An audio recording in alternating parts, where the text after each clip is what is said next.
शब्दों में अद्भुत शक्ति है। आदमी शब्दों के बल से ही मंत्री, मुख्यमंत्री, प्रधानमंत्री बन जाते। बंदूक लेके थोड़े बॉर्डर पे लड़ने जाते और राज करते। बस जीभ के घुमाने की तरकीब से लोग मंत्री बन जाते, एमपी बन जाते, एमएलए बन जाते। लेकिन वो ये जीभ तो ऐहिक जगत तक का काम देती है।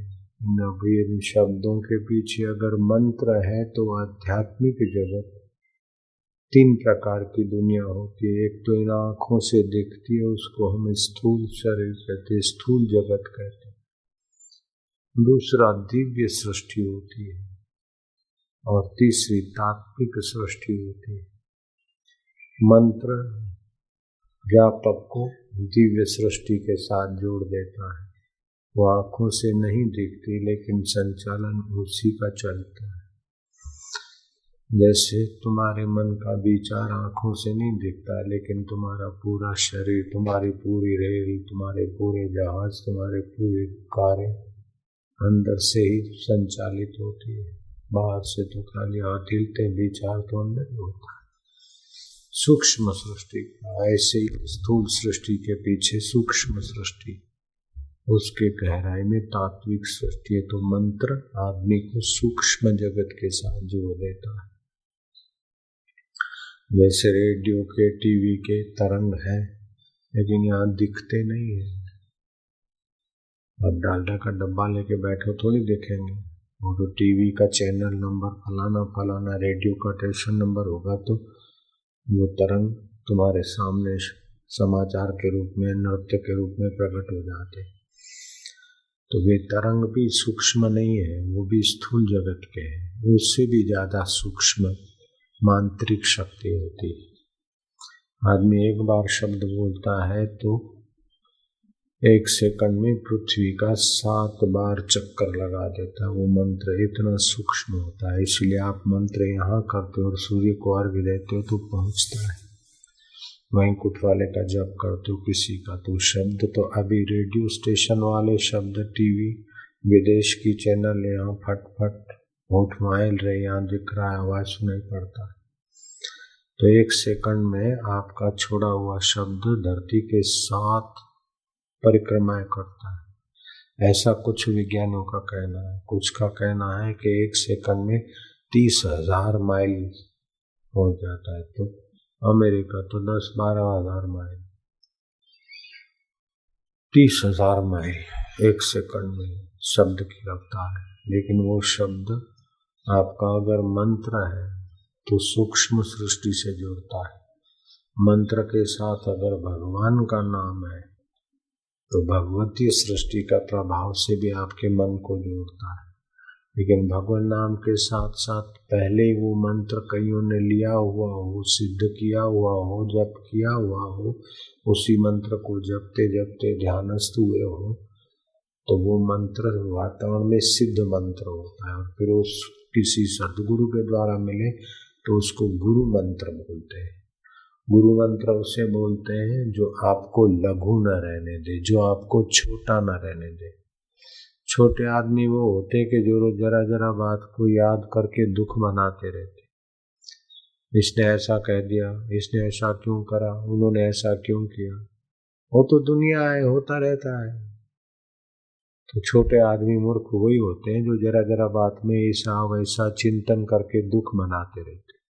तो मंत्र हो और लेकिन गुरु के द्वारा मिला हो जपने की विधि बताकर तो उसको गुरु मंत्र बोलते हैं। गुरु मंत्र उसे बोलते जो आपको लघु न रहने दे, आपको छोटा न रहने दे। मरने के बाद आपको घोड़ा, बैल, बंदर, हाथी, कीट, पतंग, नरक आदि योनि में न जाने दे। आपको गुरु तत्व से, भगवान से मिलाने की शक्ति जो संजोया है उसको गुरु मंत्र बोलते हैं। तो भगवान शिव जी ने कहा, गुरु मंत्रो मुखे यस्य तस्य सिद्ध्यन्ति न अन्यथा। गुरु लाभात सर्व लाभो गुरुहीनस्तु बालिश। जिसके जीवन में गुरु मंत्र है उसको आध्यात्मिक, आदि दैविक, आदि भौतिक सारे लाभ प्राप्त होते। जिसके जीवन में गुरु मंत्र नहीं है वो बालिश है, अर्थात मूर्ख है। भले वो पढ़ा लिखा ज्यादा है, धन दौलत ज्यादा है, दुनिया में उसका नाम भी है, लेकिन फिर भी उसकी गिनती गीता ने मूर्खों में किया, शास्त्रों ने मूर्खों में किया। गीता कहती विमुड वीआईपी कोटा के मूर्ख है वो लोग। विमुडानानुपश्यन्ति पश्यन्ति ज्ञान चक्षुषा। तो गीता ने कहा यज्ञानाम जप यज्ञो अस्मि। उत्तरेष्टि यज्ञ होता है, अश्वमेघ यज्ञ होता है, वाजपेयी यज्ञ होता है, नवचंडी यज्ञ होते हैं, नहीं कितने किस्म के यज्ञ होते हैं, लक्ष्य चंडी यज्ञ होते हैं, सहस्त्र चंडी यज्ञ होते हैं। इन सभी यज्ञों में तो बाहर की सामग्री चाहिए, घी चाहिए, विधि चाहिए, ब्राह्मण चाहिए, नियम चाहिए, और उससे जो फल होता है उन यज्ञों से, इससे भी भगवान के नाम के जप का यज्ञ अनंत गुना फलदायी।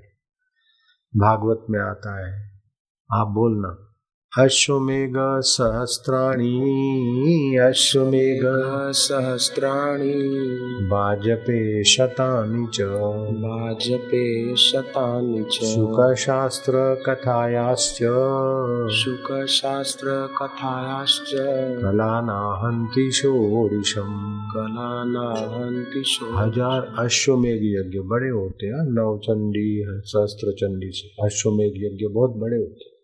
1000 अश्वमेघ यज्ञ, सैकड़ों वाजपेयी यज्ञ कर ले, उसका पुण्य फल तराजू के एक पल्लड़ में रखे, और सत्संग नहीं, वो गलती हो गई, भगवत कथा, शुक शास्त्र कथायाश्च कलानाहन्ति षोडशम्। वो भगवत कथा के आगे उसका 16वां हिस्सा भी पुण्य बराबरी नहीं कर सकता है, वैसा भगवत कथा का महत्व है। क्योंकि भगवत कथा आप सुनने के लिए आते हैं, घर से चल के आते तो गाड़ी मोटर जहाँ भी रखें, फिर एक एक कदम चल के आते, एक एक यज्ञ करने का फल होता है। बैठते तो भक्ति योग फलित होने लगता है, सुनते तो बुद्धि में ज्ञान योग के संस्कार करते फलित होते, और सत्संग में सामूहिक ध्वनि करते नाम की, भगवान नाम की, और गुरु के द्वारा कराई जाती है, तो उससे तुमुल ध्वनि पैदा होती, वाइब्रेशन पैदा। तो विवेकानंद ने कहा कि पापी से पापी आदमी, पापों का पहाड़ जिसके सिर पे पड़ा हो, ऐसे पापी से पापी आदमी को भी संत के सत्संग में ले जाओ तो उसके पापों के पहाड़ कहीं छू हो जाएंगे, उसे शांति मिलने लगेगी, सूझबूझ बढ़ने लगेगी, रक्त के कण पवित्र होने लगेंगे। आज साइंस का जमाना है, कोई मवाली आदमी को सत्संग के पहले उसका ब्लड टेस्ट करने को दे आओ, और सत्संग में 2-2.5 घंटा सत्संग में बैठे, बाद में उसका ब्लड टेस्ट कराओ, तो 1 घन मिलीमीटर ब्लड में, 1 घन कितना होता है, कीड़ी का आधा हिस्सा, उतना घन मिलीमीटर ब्लड में 1600 जैसे श्वेत कण बन जाते, जो आरोग्य की और प्रसन्नता की रक्षा करते। यही कारण है कि पहले के जमाने में लोग 100-100 साल जीते थे, इतना जल्दी बीमार नहीं पड़ते थे, क्योंकि सत्संग सुनते थे, गाय का बिलोया हुआ घी दूध का उपयोग करते थे। मक्खन, गाय के घी में, गाय के दूध में, गाय के छाछ में कितनी शक्ति छुपी है। सुवर्ण क्षार पाए जाते गाय के दूध में, गाय की लस्सी में, गाय के गोबर में, क्योंकि गाय के शरीर में सूर्य केतु नाड़ी है, जो सूर्य की गो शक्ति को अपने में भरती है। इसी कारण गाय के दूध में विज्ञानियों ने सुवर्ण क्षार पाए, पीलास आती है गाय के दूध में। तो गीता का ज्ञान आत्म शुद्धि के लिए, और गाय का दूध, गाय का मूत्र, गाय का दही, गाय का घी मन की और शरीर की आरोग्यता के लिए। देश में अगर इन 2 चीजों का ठीक से आदर होता तो देश की हालत अभी से बहुत ऊंची होती। गाय तो बेचारी भटक रही इधर उधर, या तो कसाई खाने में कट के कम हो रही। भैंस का दूध और विदेशी गाय का, जो सूरी के बीज में से बने, विदेशी गाय का दूध नहीं। बच्चे कोई ठिंगने हो, उनको अपनी देसी गाय का दूध पिलाओ, 1 काली मिर्च डाल के, ठिंगना चली जाएगी, लंबे हो जाएंगे। गाय का दूध पीने वाले बच्चे बड़े होते तो आपस में मिलकत के लिए लड़ेंगे, झगड़ेंगे नहीं, मुकदमेबाजी नहीं करेंगे। भैंस के दूध पीने वाले बच्चे आपस में लड़ेंगे, झगड़ेंगे, क्योंकि भैंस स्वार्थ देखकर, खुराक देखकर बाद में दूध देती है निगुड़ी, और गाय तो बेचारी वात्सल्य से अपने बछड़े को देखकर ही दूध देने लग जाती। तो जैसे गाय के अपने गुण है, ऐसे ही भगवान गान के अपने गुण है। संसार की बातें, संसार का राग और द्वेष और चिंता और बुराइयां भरती है। तो जिसके जीवन में सत्संग नहीं है वो कुसंग जरूर करेगा, जिसके जीवन में सत्कर्म नहीं है वो कुकर्म जरूर करेगा, जिसके जीवन में संतों का, महापुरुषों का और शास्त्रों का ज्ञान नहीं है वो संसार के ज्ञान से अशांति मोल लेंगे। बड़े बड़े धनाढ्य लोग रात को नींद नहीं आती, बड़े बड़े नेता लोग, बड़े बड़े सुखी लोग भी अंदर से बड़े दुखी पाए जाते, क्योंकि सत्संग नहीं। तुलसीदास ने कहा, एक घड़ी आधी घड़ी, आधी में पुण्याध, तुलसी संगत साधकी हरे कोटि अपराध। करोड़ों जन्म के पाप ताप और दुष्ट संस्कार सत्संग से मिट जाते। प्रचेताओं ने तपस्या किया, खूब तप किया, भगवान शिव को प्रकट करने के लिए, जो किसी ने विधि बताई थी किया। शिव जी आशुतोष है, जल्दी भोले बाबा हैं, जल्दी प्रसन्न होने वाले। शिव जी प्रकट हो गए।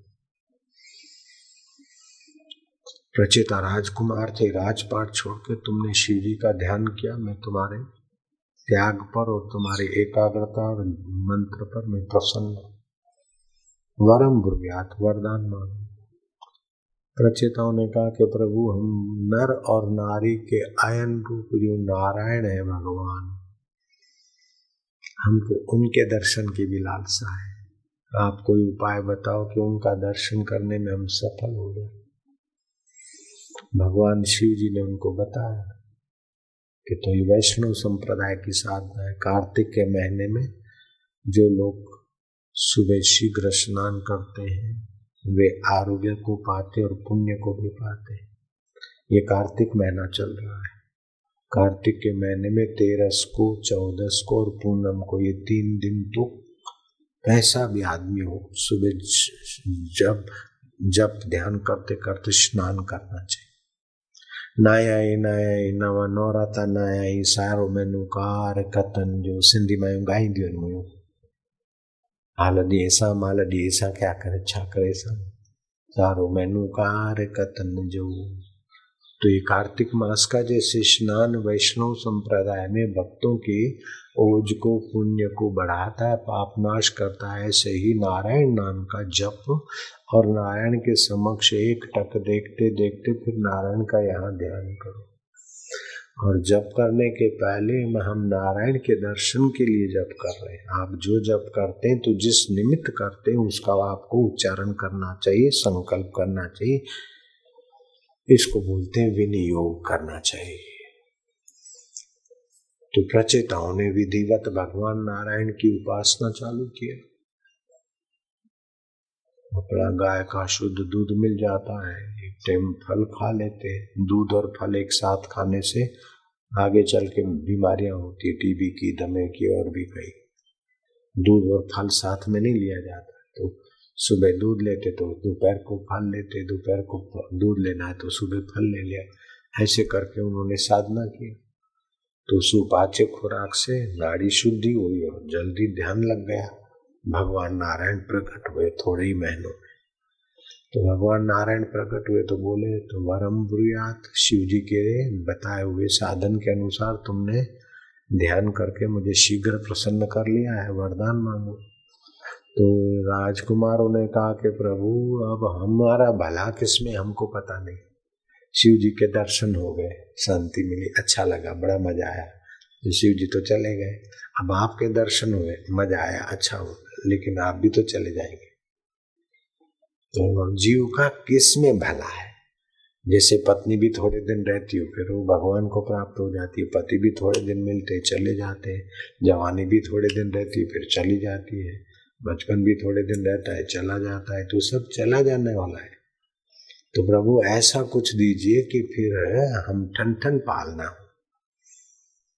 तो भगवान शिव जी खूब प्रसन्न हुए और शिव जी ने कहा ऐसा अगर पाना है तो मेरा आशीर्वाद है, तुमको देव ऋषि नारद जी का सत्संग मिलेगा। शिव जी के दर्शन से विष्णु का दर्शन हुआ और विष्णु की कृपा से सत्संग मिलने का वरदान मिला और तुमको मुफ्त में सत्संग मिल रहा है भाईजान।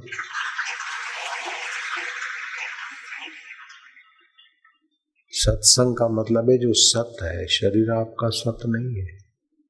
सत उसे कहते जो पहले था अभी है बाद में रहेगा। शरीर पहले नहीं था और बाद में नहीं रहेगा। जैसे ये गजरा पहले नहीं था, 4 दिन पहले था क्या ये गजरा? 4 दिन के बाद ऐसा रहेगा क्या? बोलो नहीं यार, वरी सिंधी है नहीं रहेगा। तो पहले नहीं था बाद में नहीं रहेगा, बीच में दिख रहा है। ऐसे ही संसार में जो कुछ मिला है पहले नहीं था, मिला है और बाद में नहीं होगा। तो जीव तो है अमर शाश्वत और मिलने वाली वस्तु तो आई और गई, तो जीव फिर भूखे का भूखा रहता है बेचारा। तो प्रभु ऐसा मिले कि फिर मांगना ना पड़े और ऐसा मिले कि फिर बिछड़े नहीं, ऐसा मिले कि फिर दुख ना हो। तो भगवान शिव जी ने कहा वो तो देव ऋषि नारद जी से सत्संग मिलेगा और सत्संग के द्वारा आपको अपने आत्मा का ज्ञान मिलेगा।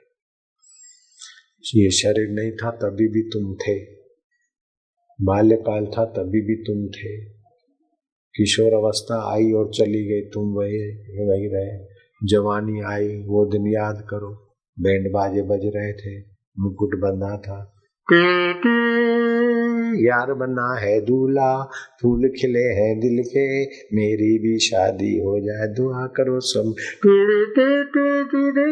ये सब। लेकिन अब देखो तो न दुल्हा का मूड रहा न दुल्हा का लिबास रहा, लेकिन उसको जानने वाला तो रहा कि नहीं रहा। हम दुल्हा बने थे कि नहीं बने थे दुल्हा? माया तुम भी वो बनी थी ना। लाडो लाडी आणी दो, शहजादी आणी दो, हिंद सुंद गोले, पटरानी आणी दो, महारानी आणी दो, लाडा लाडी आणी दो, शहजादी मुमल माणा न करे न जाने बुक्यूं पयूं लाडा गाया। लेकिन आज अभी देखो, पूछो बुढ़िया से क्या हाल है, बोले कुछ नहीं। शादी के दिन अरे उन्होंने दिन पे तो एड़ी हस छा जण त टमाटी पे लगस, मुझे नालो ही साईं टमाटी रखियो। हाण साईं नक फिडो थी वाए, अखियूं अंदर हली हुई। तो वो दिन भी गए। नन्ही मुन्नी बच्चियां थी, गुलड़ियूं हुयूं सदोड़ियूं, उहे ॾींहं बि विया। वरी लाॾियूं थियूं उहे ॾींहं बि विया। वरी मां थी उहा ते हाणे वरी नानी ऐं ॾाॾियूं थी वियूं, उहे बि ॾींहं बि सुपनो। उमा कहूं में अनुभव अपना, सत्य हरि भजन जगत सब स्वप्न। ये जगत सुपने जैसा है ना। तो हरि का भजन जो पहले था अभी है बाद में रहेगा, और जो सारे दुखों को हर लेता है, सारी अवस्थाओं को हर लेता है, तुमको अपने आनंद से भर लेता, उस परमात्मा का नाम है हरि। नानक जी ने कहा भय नाशन दुर्मति हरण, भय नाशन दुर्मति हरण, कली में हरि को नाम, कली में हरि को नाम, निश दिन नानक जो जपे, निश दिन नानक जो जपे, सफल होवई सब काम, सफल होवई सब काम। तो जब आप हरिओम का उच्चारण करते हो तो आपके ये बीज मंत्र है। तो आपके 5 शरीर है, ये एक शरीर दिखता है, इसके अंदर 4 शरीर दूसरे भी है, उसको प्राणमय शरीर बोलते हैं। प्राणमय शरीर निकल जाता है तो आप मुर्दा होके पड़ा है। बाबा बाबा फगुण फगुण, नको फगुण नको चेट नको वैशाख, प्राणमय शरीर निकल गया। प्राणमय शरीर चल रहा है,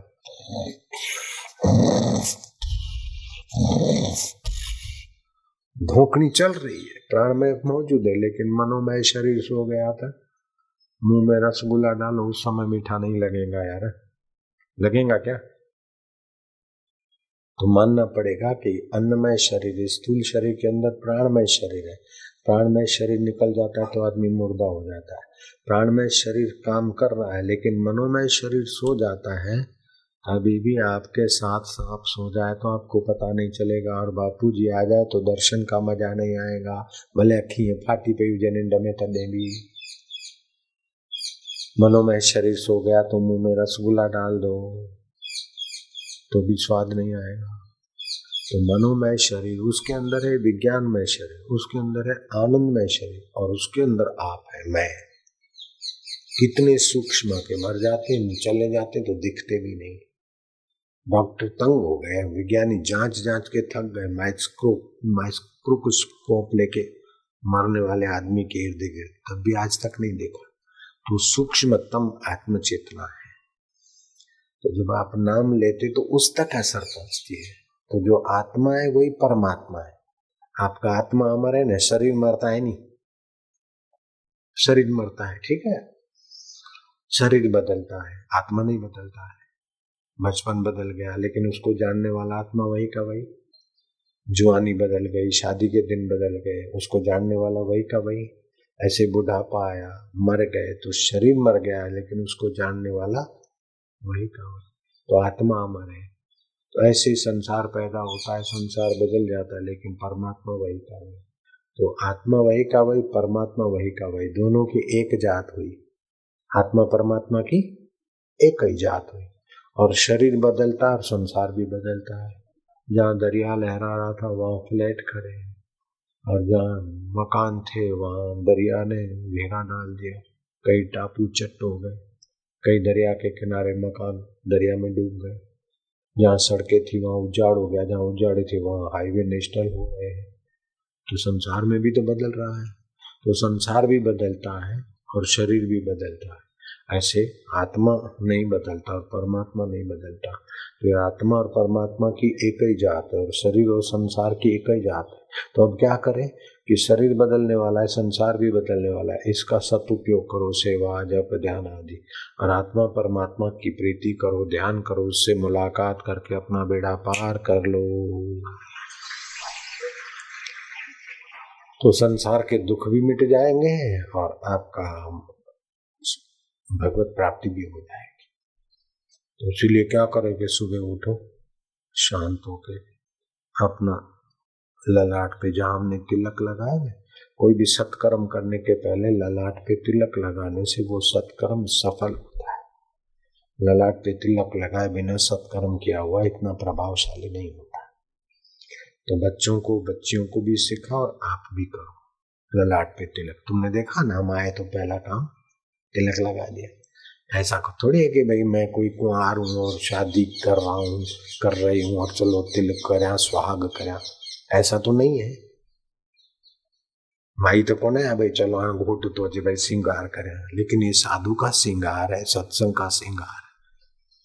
तो ये तिलक करने का कंकु हो तो ठीक है, नहीं तो ऐसे भगवान का नाम लेके सुबह सुबह अपना यहाँ तिलक कर दिया, हरिओम अथवा ओम भगवते वास।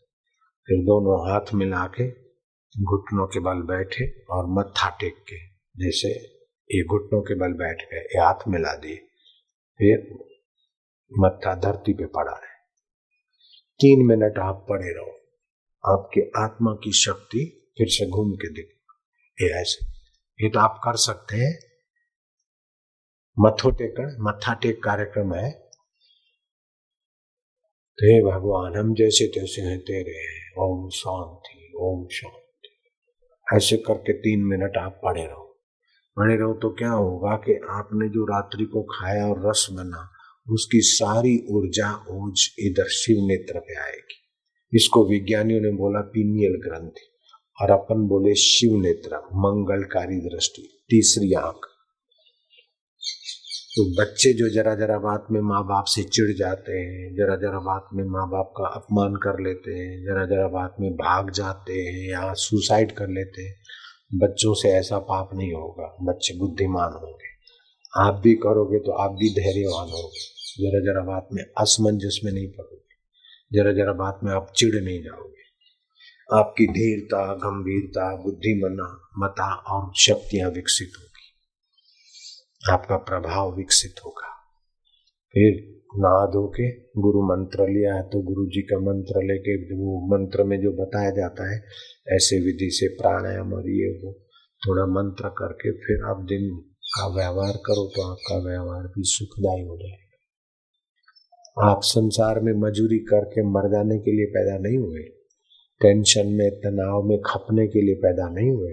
आप तो अंतरात्मा का आनंद जगाकर कुलीन युवराज की नाई संसार का कार्य करते करते विनोद मात्र और आत्मा परमात्मा से मुलाकात करके मुक्त होने के लिए आए। लेकिन ये सत्संग नहीं मिला तो आज चारों तरफ नरक ही नरक, दुख ही दुख, चिंता ही चिंता, टेंशन, तनाव। वो छोरे छोरी भी दुखी, मैं पास हो जाऊं, मैं ये हो जाऊं, मैं ऐसा बनूं, मैं वैसा। माइया भी दुखी, मावे भी दुखी, अमीर भी दुखी, गरीब भी दुखी, सारे दुखी दुखी दुखी। एक प्रधानमंत्री आए और उन्होंने बोला मेरे को कि ऐसा है ऐसा है। मैं कहा अभी सत्संग में चलते। सत्संग में आए, बैठे, भूतपूर्व प्रधानमंत्री थे, सत्संग चला। यत्र योगेश्वर कृष्ण यत्र पार्थ धनुर्धर तत्र श्री विजय भूति ध्रुवानीति में मति। जहाँ पुरुषार्थ करने वाला जीव है और भगवान का आश्रय है वहां तो ध्रुवानीति है। यत्र योगेश्वर कृष्ण यत्र पार्थ धनुर्धर तत्र श्री, श्री माना संपदा, हृदय की शांति प्रसन्नता, ये भीतर की संपदा है। बाहर से धन दौलत पद ये बाहर की सफलता है। श्री भूति विभूति वैभव, वैभव क्या है? पानी ये श्री है, लेकिन पानी से अंगूर का रस बनता है, ये भगवान का वैभव है। घास ये पैसा है, संपत्ति है, लेकिन घास में से गाय का दूध बनता है, ये वैभव है।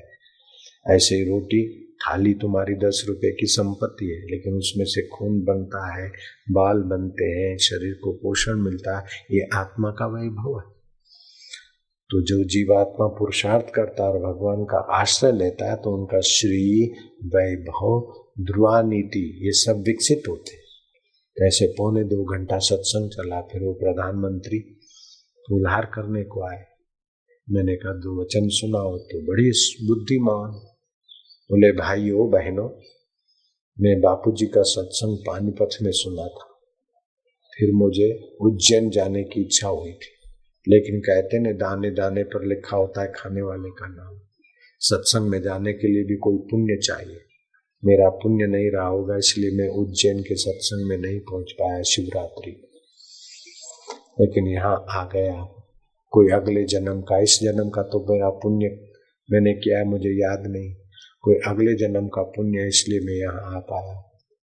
अधिवेशन में बड़ी निराशा आ गई थी 13 दिन का प्रधानमंत्री पद के बाद, लेकिन अभी बापूजी के सत्संग से बड़ा बल मिला, बड़ा उत्साह। और चुनाव जीतने की युक्ति भी बापूजी ने बता दी। आए थे तो तुम्हारे सत्संगियों के बीच श्रोता बन के, लेकिन बापूजी ने माइक, हम वैसे तो राजनीतिक भाषण बहुत करते, लेकिन मैं यहाँ बकबक करने नहीं आया। इतना समझदार आदमी, इतनी नम्रता वाणी। तो बापूजी ने नीचे से मेरे को ऊपर बुला लिया। अब ऊपर ही बैठाए रखने की चिंता भी बापूजी को करनी पड़ेगी। मैं क्या वो करेगा, अभी तक वो प्रधानमंत्री तो है, फिर आगे का वही करेगा। नारायण हरि नारायण हरि नारायण हरि।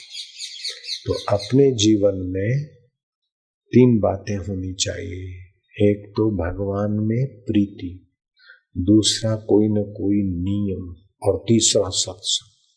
ये 3 बातें जीवन में है तो छोटे से छोटा आदमी भी बड़ा बन जाएगा।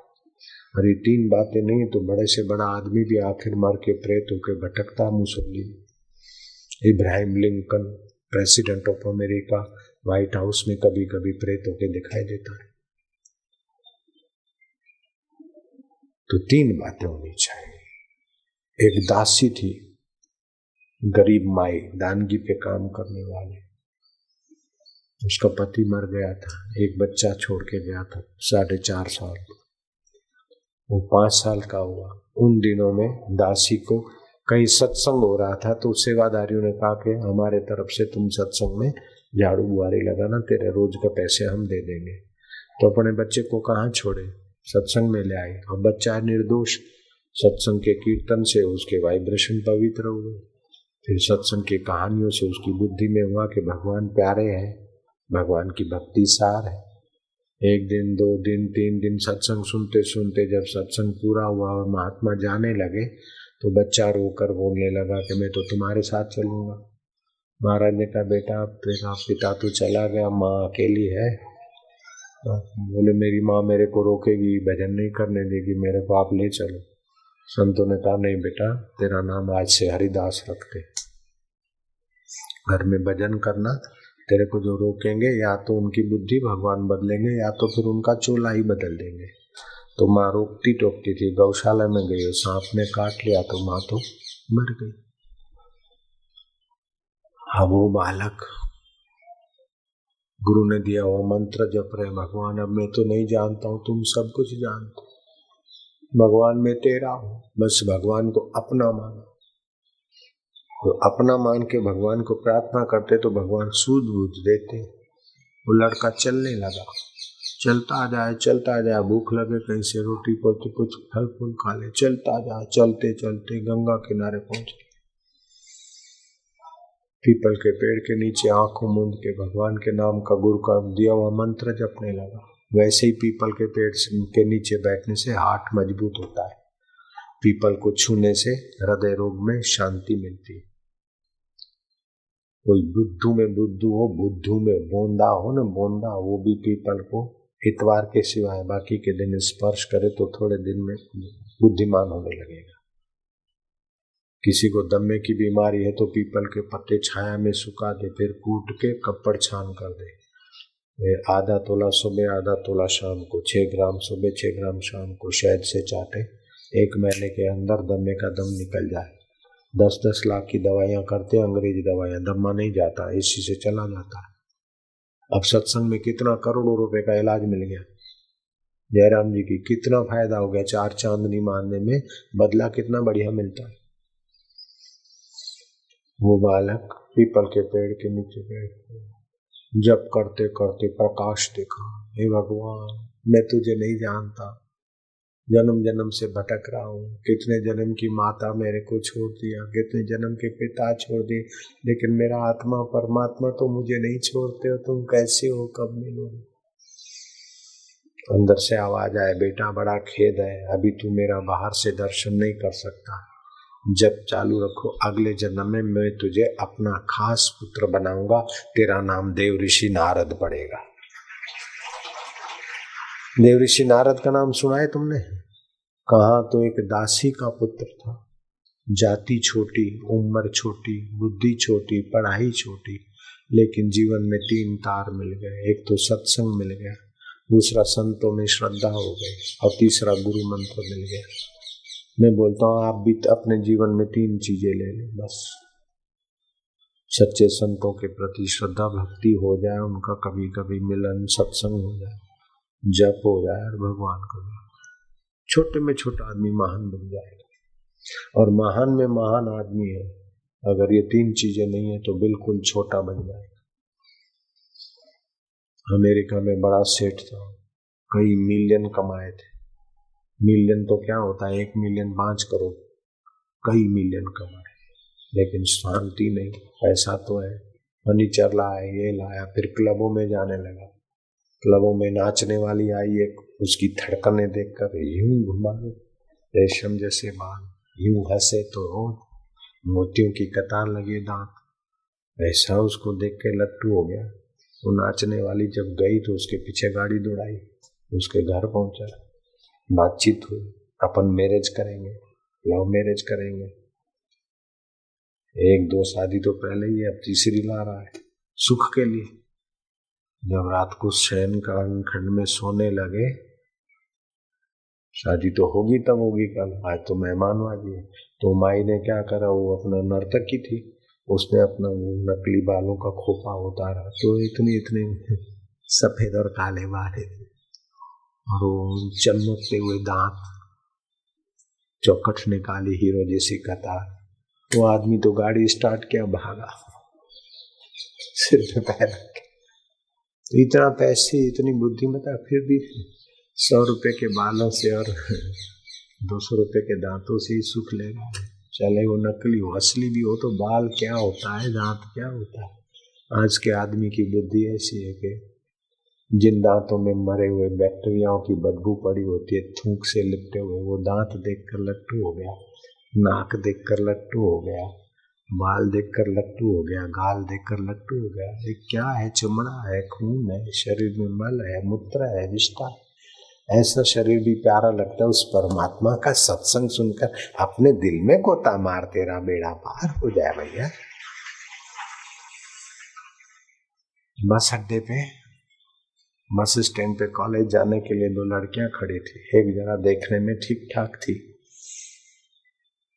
तो 2 लुफंगे निकले। अरे यार, सुभान अल्लाह सुभान अल्लाह, आज तो यार 14वीं का चांद बस स्टैंड पर कुर्बान जाए, या अल्लाह। तो वो जो लड़की थी सियानी थी, वो बोलती है, कमला कमला, हमने तो सुना था कि उल्लू को दिन में नहीं दिखता है, रात में दिखता है उल्लू को, लेकिन ये उल्लू तो दिन में भी चांद देख रहा है। उल्लू तो दिन में चांद देख रहा है। मैं नाक ऊंची करके दिखाऊं तो अंदर लींट भरी है, और मुंह से जरा फूं करके दिखाऊं तो बदबू भरी है। चमड़ा हटा के दिखाऊं तो 2 हड्डियां हैं, कुछ आड़ी हड्डियां हैं, अंदर विष्ठा है, टट्टी है, पेशाब है, थूक है। इस उल्लू को इसमें भी चांद दिख रहा है, तो चांदों का चांद जो भगवान है वो देखे तो कितना बेड़ा पार हो जाए। खड़ी हड्डियां है 2 और दूसरी आधी हड्डियां है, उसमें उस चेतन की चेतना है। आंख से तो कीचड़ निकलती है, नाक से लींट निकलती। आपको तो अनुभव है नहीं तो सुबह चेक करना क्या निकलता है। कान से खुरेद निकलती, मुंह से थूक निकलती, और नीचे से क्या निकलता है मुझे बोलने की जरूरत नहीं है, आप सबको अनुभव है। ऐसे शरीर को देखे मुझे लाडी, मुझे लाडो। अरे कब तक? सच्चा लाडे में लाडा तो वो परमात्मा है, जिसके कारण ये हाड़ मास का शरीर प्यारा लग रहा है। बच्चे को स्नेह करो, लेकिन खिलाओ पिलाओ, बेटी बेटाओ, लेकिन ऐसा नहीं कि मेरे को सुख दे। सुख अपने दिल में है, वो क्या सुख देंगे। जो बच्चों को पढ़ा लिखा के सुखी होना चाहते, उनके बच्चे उनके मुंह पे थूकते। बच्चे के भरोसा रखते, पैसे का भरोसा रखते, कि अपने दिल भर का अनादर करते। घर में आया हुआ राष्ट्रपति या प्रधानमंत्री या संत, उसका तो अपमान कर रहे, और भीख मंगे के साथ जाकर सुख लेना चाहते। ऐसे घर में जो दाता बैठा उसका तो अपमान करते। बेटा बड़ा होगा, लाडी लाएगा, 2 हाथ में से 4 हाथ होंगे, लेकिन 2 पैर में से 4 पैर भी होंगे, फिर कभी तो रूठ के चले जाएंगे। बहू आएगी, मेरी तो 3 बेटियां आए। अरे बैठ जा, तेरी बेटियां नहीं है, बेटियां तो जमाइयों की डिपॉजिट है, उनको तू पढ़ा लिखा के जमाइयों को खोज के अर्पण कर दे। मेरे तो 3 बेटे हैं, बेटे तेरे नहीं है, वो बहुओं की डिपॉजिट है। आजकल के बेटे बहुओं की डिपॉजिट है, और बेटियां जमाइयों की डिपॉजिट है भांजे। और तेरा शरीर मौत की डिपॉजिट है, लेकिन तेरा आत्मा परमात्मा का प्यारा है, उससे प्यार करना सीख ले, उसके नाम का जप करना सीख ले, ध्यान करना सीख ले। एक बार गांधी जी चंपारण से दतिया जा रहे थे। आपका बतिया है ना, दतिया जा रहे थे, बतिया जा रहे थे, कहीं भी जा रहे थे। रास्ते में 3rd क्लास चलता था, इस 2nd class, 3rd class, 1st class, 3 class होते थे, और गाड़ी लोकल गाड़ी में मुसाफरी कर रहे थे। एक किसान का लड़का, युवक 30-32 साल का, स्टेशन से चढ़ा तो गांधी जी लेटे हुए थे। उस समय 2 टायर 3 टायर नहीं था, जगह मिले तो कोई लेट जाए। तो आया किसान, गांधी जी लेटे थे तो उनके पैर हिलाए कि ए बूढ़ा, तेरे बाप की गाड़ी है, सीधा होके बैठ जा। तो गांधी जी चुपचाप शांत होके बैठ गए। कोई अपमान करे, दुखी होना न होना अपने हाथ की बात है। छोटे आदमी होते कि इसने मेरे अपमान कर दिया, मैं महात्मा गांधी हूं, ये क्या रखता है माना। छोटे आदमी होते तो उसी समय तप के मरते, वो शांत होके बैठे रहे। तो उस जवान ने क्या करा, ढपली निकाली, अपना राग आलापा। प्रभात हो गई थी, सुबह के 4:30 बज गए उन्हें। जय जय जय जय गांधी तेरा नाम, मोहनलाल करमचंद अमर रहेगा नाम। भारत को जगाया रे, विदेशियों को भगाएगा, गांधी तेरा नाम। गांधी जी देखा कि अभी तो डांट रहा और भजन मेरा ही गा रहा है। फिर उसने दूसरा आलापा, इतने में तो दत्त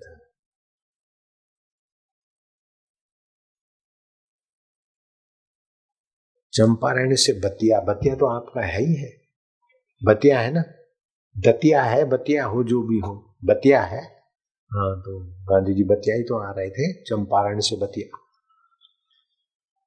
लिखा है पुस्तक में। तो बतिया आया स्टेशन पे, छोटी लाइन थी। बड़ी लाइन है कि छोटी है? अभी बड़ी है, पहले छोटी थी। गांधी जी के जमाने में छोटी लाइन रही होगी, जो भी होगी। तो महात्मा गांधी जिंदाबाद, भारत आजाद रहेगा, अंग्रेज भारत छोड़। वो बोलता है, देख गांधी जी ने कैसा लोगों को जगा दिया। उठा, गांधी जी शांत है, चुप है। हम वो डब्बों में खोजते खोजते आए, गांधी जी को सूत की माला पहनाई, बिठा के ले गए। शाम को भाषण सुनने तो जा रहा था गांधी जी, देखा कि बाप रे बाप, जिनको सुबह में कोस रहा था ये वही महात्मा गांधी।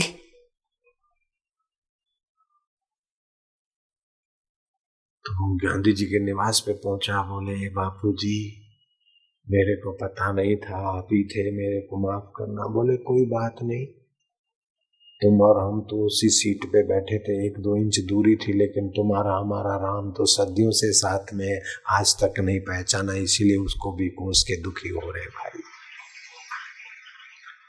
गांधी को नहीं पहचाना तो कोई बड़ा अपराध नहीं। गांधियों के गांधी और महात्माओं के महात्मा, जो परमात्मा है वो तो 1 इंच भी दूर नहीं। गांधी तो आए और चले गए, जो तुम्हारा साथ कभी नहीं छोड़ता है उसको भी तो तुम नहीं पहचान रहे हो भैया। बोले महाराज गांधी जी आप मेरे पर खुश हो जाइए, नाराज न होना। बोले मैं तो खुश हूं, लेकिन अब उसको खुश हो जाइए जो तेरा साथ कभी नहीं छोड़ता है भैया। तो आप सुबह मत्था टेक कार्यक्रम में पड़े रहो, मैं तेरा। पत्नी पति 7 फेरे फिरते तो एक दूसरे के होते, फिर झगड़ते भी हैं, तलाक भी देते, कई एक दूसरे को छोड़ के तो मर ही जाते। सरदार सरदारनियां 4 फेरे फिरते फिर भी छोड़ के मरते। लवर लवरियां रजिस्टर मैरिज करते, उनका भी मैरिज तलाक में या तो मौत में बदल जाता है। लेकिन प्रभु को बोलो, प्रभु बिन फेरे हम तेरे, तेरे साथ कोई फेरे नहीं फिरे, लेकिन मौत का बाप भी तेरा और मेरा संबंध नहीं तोड़ सकता है, हम तेरे हैं, इतना तो आप कह सकते हो। सच पूछो, भगवान की कसम, तुम्हारी कसम, तुम्हारे माँ बाप की कसम, मेरी कसम, मेरे माँ बाप की कसम, सचमुच में भगवान ही अपने हैं, बाकी सब धोखा है। ये मेरा यार है, ये मेरी पत्नी है, ये मेरा मकान है, तेरे साथ एक भी चलेगा नहीं और भगवान तेरा साथ छोड़ेगा नहीं। साथ छोड़ता है क्या? आत्मा अपना साथ छोड़ेगा? मरने के बाद भी आत्मा चेतन तो रहता है ना। तो क्या करो, भगवान का नाम लेके थोड़ा कीर्तन करते करते दोनों हाथ ऊपर करके, भगवान मैं तेरा तू मेरा, खुशी मनाओ, चिंता को करवाओ। जो हंस नहीं सकता, खुश नहीं रह सकता, वो जीवन जीने में विफल होगा। जो भोजन के समय चिंता करते हो तो जहर बनाते भोजन का। हंसते हुए भोजन करना चाहिए, प्रसन्न होके। पहले हंस ले, प्रसन्न हो, फिर भोजन करे। रात को भी प्रसन्न होकर फिर सोए, सुबह भी प्रसन्न होकर फिर बिस्तर छोड़े। तो जीवन जीने का तरीका सीखो।